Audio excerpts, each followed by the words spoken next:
Hello viewers, welcome to Tallarevu రుచులు. ఎలా ఉన్నారు అందరూ? అనుకోకుండా హైదరాబాద్ వెళ్ళాలి అంటే బెస్ట్ ఆప్షన్ వచ్చేసి వందే భారత్. మనకున్న షార్ట్ టైంలో మనకున్న పనులు అవ్వాలి అంటే సో మేమైతే తత్కాల్లో టికెట్స్ తీసేసుకుని అప్పటికప్పుడు 7:10 కల్లా సామర్లకోట వెళ్ళేసి ట్రైన్ క్యాచ్ చేసాము. కానీ ట్రైన్ అయితే 7:30కి వచ్చిందన్నమాట. మొత్తం మీద ట్రైన్ ఎక్కేసి మేము సెటిల్ అవ్వకుండానే ఒక వాటర్ బాటిల్ అలాగే టిఫిన్ కూడా ఇచ్చారు. చూపిస్తున్న టిఫిన్ అన్నీ ఇచ్చారండి. ముఫిన్ ఇచ్చారు, అలాగే wet wipes, salt and pepper, spoon, forks and కొంచెం సాంబార్, చట్నీ, వడ, ఉప్మా, పెరుగు ఇవన్నీ ఇచ్చారనమాట. అవి యావరేజ్ అని చెప్పొచ్చండి, ఎక్సలెంట్ అని మాత్రం చెప్పలేను. ఫుడ్ అయితే వాళ్ళు తీసుకున్న కాస్ట్కి ఆ ఫుడ్కి అసలు సంబంధం లేదు. అలాగే కాఫీ కూడా ఇచ్చారు, ఇన్స్టెంట్ కాఫీ టీ అని. ఇప్పుడు కాఫీ తాగని మా వారైతే ట్రై చేశారు, ఓకే బాగుంది అని అన్నారు. టిఫిన్ కన్నా కాఫీయే బెస్ట్ అన్నమాట.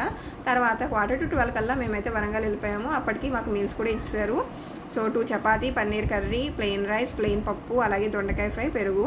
ఇది కూడా యావరేజ్ అనే చెప్పొచ్చండి.